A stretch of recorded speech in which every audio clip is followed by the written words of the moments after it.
For episode 2 in this series, we're going to do a full walkthrough of the video talking about the goods and the bads, how the boat looks when it's not presented at a boat show or for charter, and how it presents the majority of the time. This Sanlorenzo SX112 is one of my absolute favorite boats. There's a key highlights, but there's also plenty of things here that maybe could have been done better or just something to think about in your search. Well, the boat is not for sale. They say every boat is always for sale, so let me know.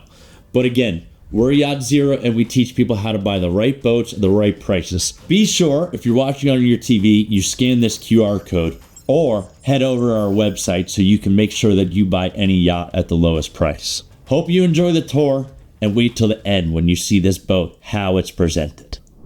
What I'm going to do here is I'm going to walk you through this boat and tell you a little bit about the stories we've had over the past few years. When we signed our contract to build it and buy it, it was right during Fort Lauderdale Boat Show in, I believe, 2021.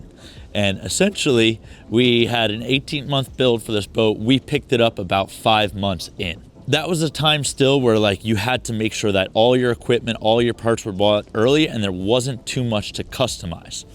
Our boat was modeled right after hull number 2.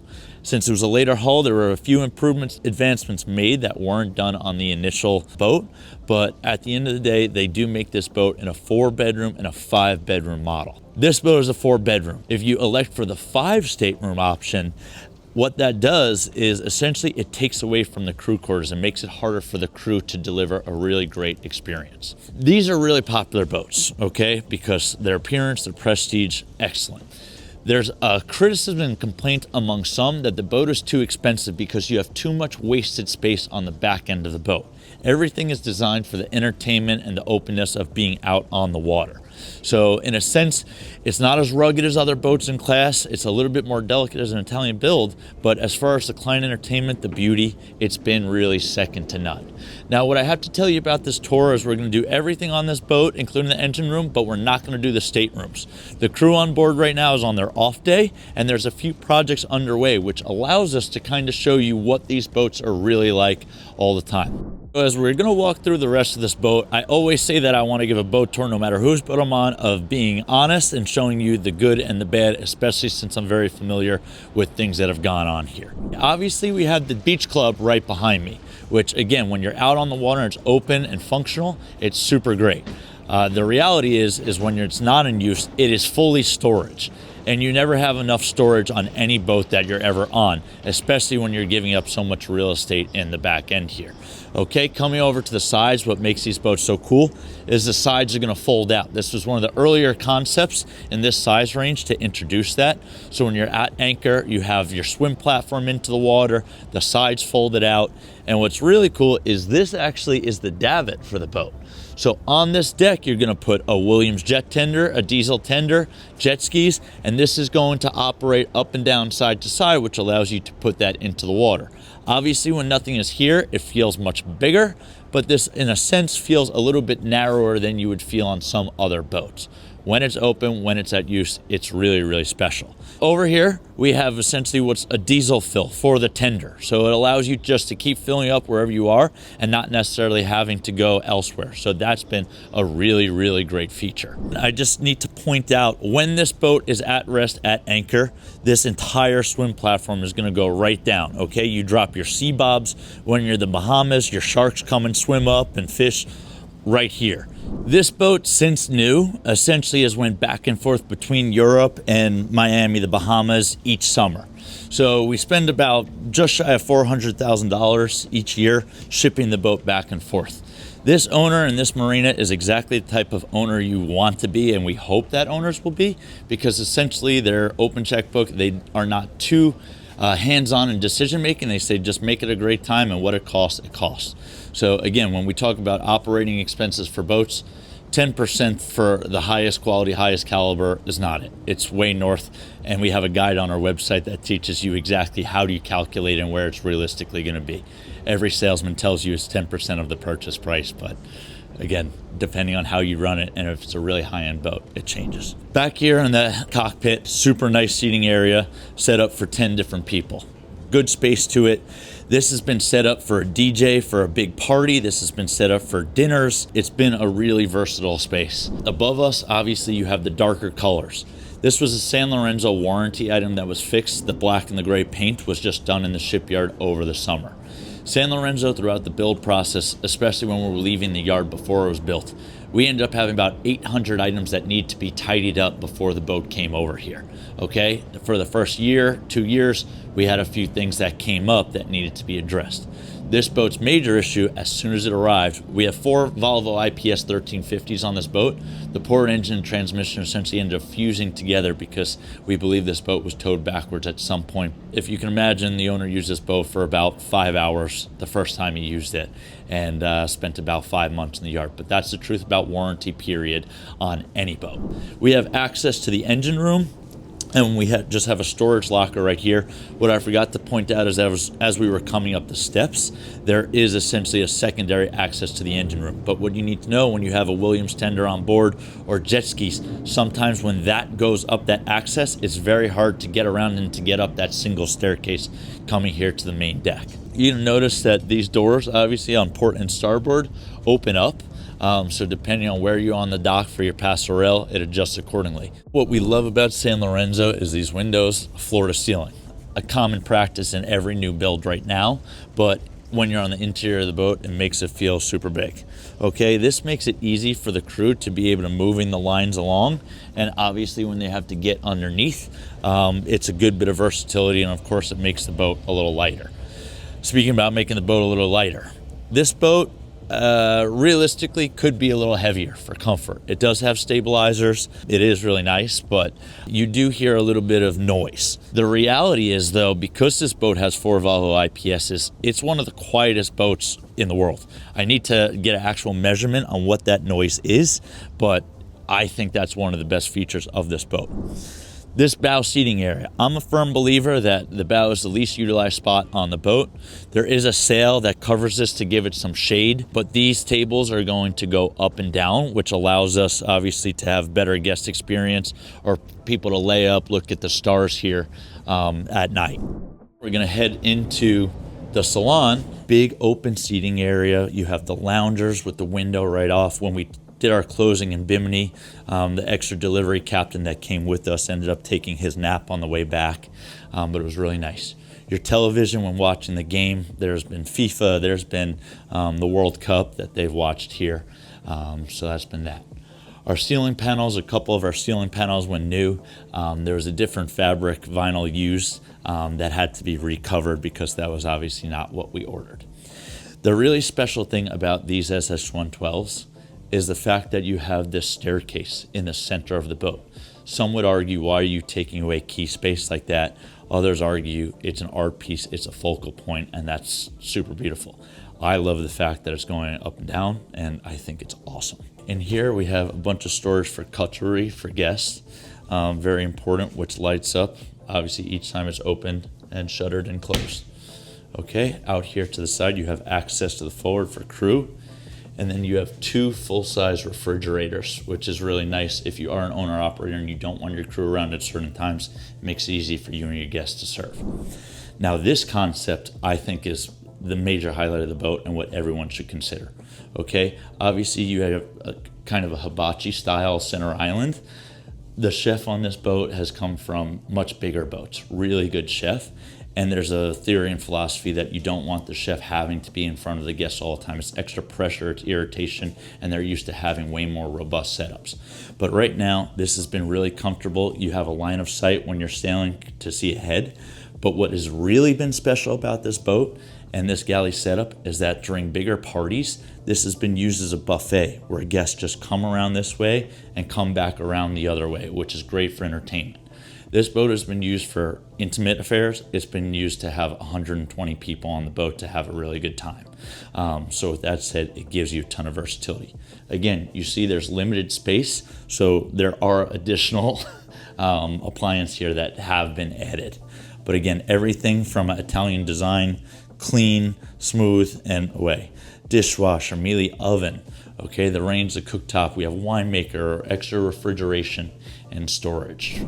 Coming up top is interesting because I personally believe that when you're up top, you want to be in an open flybridge. This is essentially enclosed, okay? These windows are going to come down, but because it is enclosed in air conditioning, sometimes we get a little bit of fog and moisture in here that we don't particularly love. With that said, you're going to see these grates above me. They're going to open and close, which allows for great airflow.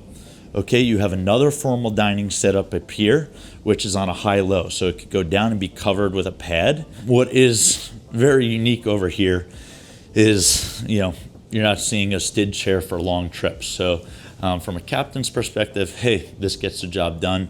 We have our Garmin display, we have our Sanlorenzo control unit, and essentially what this does is it gives it really clean lines, very easy, especially since there's Volvo IPS and just a joystick.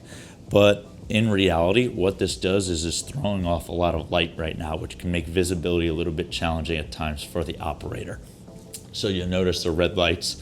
If these lights weren't the lights behind us weren't on while we're filming, it would be red and it would be a little bit darker, which helps with that.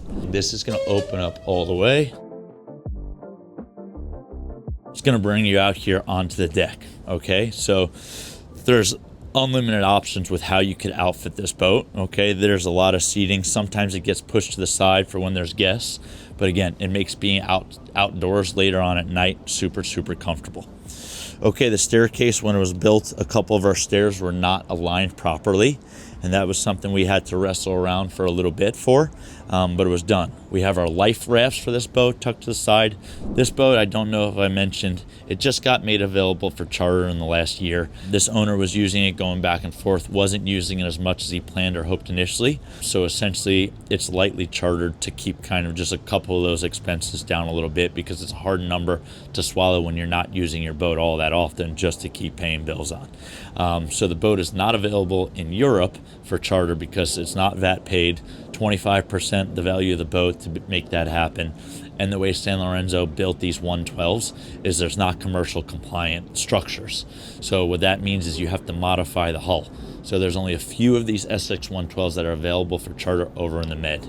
But with that said, over in the Bahamas right now in Miami, this boat is available. Again, serving up here in the forward part of the Flybridge, there's extra refrigeration, there's a wet bar, there's an ice maker, so it makes crew service much easier for when your guests are hanging up here. You'll notice that we have a Bahamas flag on this boat.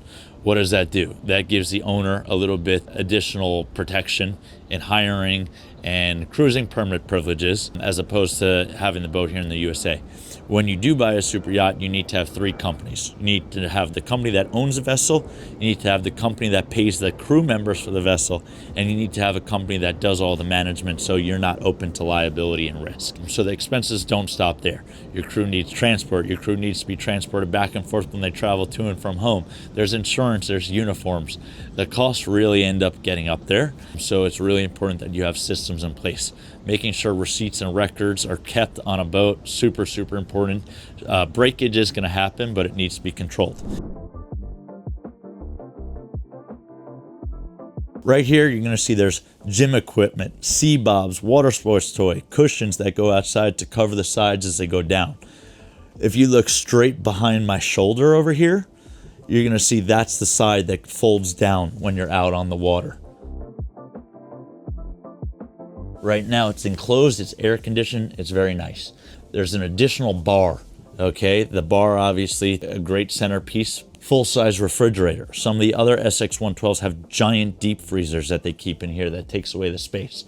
So we thought it would be a little bit more thoughtful to put that in there. And then storage. Again, you could see how full and busy this is. You never have enough storage on any boat, and when you lose the back end of the boat, you lose a lot of functionality. You can also get right into this day club. We came from above, you can come from outside. The master bedroom has access right to here. So for an owner who's very active, the first thing they do is walk right into the gym. That's a pretty cool feature. Speaking about mechanical challenges, the converters are in the engine room, which means they get pretty warm when they're in use. So that has caused some challenges and issues. our air conditioning over the life of this boat has been a little bit problematic. Sanlorenzo has been super professional in helping out with a lot. We had some really big issues, some that were out of their control. But Sanlorenzo is just like any other builder in the world. It's hard to get good help, and when you have bigger order books than you've ever had before, it's hard to keep the same quality of service.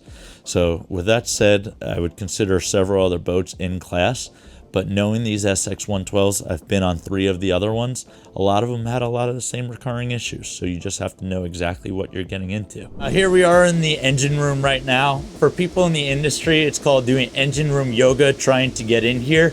Coming through the deck hatch, it's very simple. We just came the long way, the way the crew comes into the engine room. Our production crew has never had to stretch or move the way they just have. So for all of you working on yachts, they appreciate you with what I just put them through. An owner probably never will, because they're never coming down here. With that said, I am center aft in the engine room right now, where we have 4 different engines, 4 different drives. In theory, that's 4 engines to service as opposed to 2. What is so special about these engine setups is that's what's allowed this boat to have such a shallow draft. We have twin generators, the shallow draft, we have our CMC stabilizers, we have a water maker, we have our waste treatment system. That's going to be the case on Sanlorenzo. No one's going in and going cheap on what they're buying on a Sanlorenzo. That's never going to happen. But essentially, these costs add up, this maintenance adds up. Trying and getting in and out of the engine room, challenging. Making sure you're setting up your service is very important. What I didn't notice while we were walking through the boat before is what I love about Sanlorenzo's is in their plumbing systems, okay? They use PVC piping and not hoses. So there's no stinky black water, yucky smell that you do get on some older boats. So that's something that you should know when buying a Sanlorenzo. While I am finishing this video right here in the engine room, and it's not the glamour of the Sanlorenzo, that's the other less glamorous part I need to talk about. The cost in operating this boat. We have these costs with every expense over the last few years. You need to know if you're buying a boat, what it's going to cost. So you need to head over to our website after you finish watching this video, and we're going to have a PDF for certain people inquiring, not for everyone, but for people that are very interested in learning. Secondly, there's been several of these on the market for very long periods of time. The entire market is pretty stagnant. I can tell you, for what we bought this boat back in 2022 when it was new, some of the boats right now on the market are still asking well north of that. So we're a long way from where we are in 2022, but buying a good boat, buying these SX112s, you worked hard, you should do it. Just know there's trade-offs to everything you buy. With this boat, over its 4 years, we've had 3 captains on the boat. So crew is a really special thing. My personal belief, and I could be wrong, there will be many people that disagree with me, and my stance might change. I believe you charter yachts 150 feet and larger. I believe you buy boats in this 100 to 130 foot range. Crew is a really challenging issue for owners right now. Keeping costs, every vendor charges more. Supplies with tariffs, everything went up. Supply could be hard. So again, you've heard the stories that owning a yacht, just let someone else do it and use it. I believe when you have these days out on the water and your friends have such a great time, there's nothing better on planet Earth. If you can do this, you should. We're hoping you consider us when you are buying your yacht, no matter where you are in the world. If you are someone who works on a yacht, we want to get your perspective to owners before they're making a decision. Not that it should drive the decision, but there's a lot of things that are never told to them when buying boats that we want them to know. So with that said, thanks for watching. Happy yachting, my friends.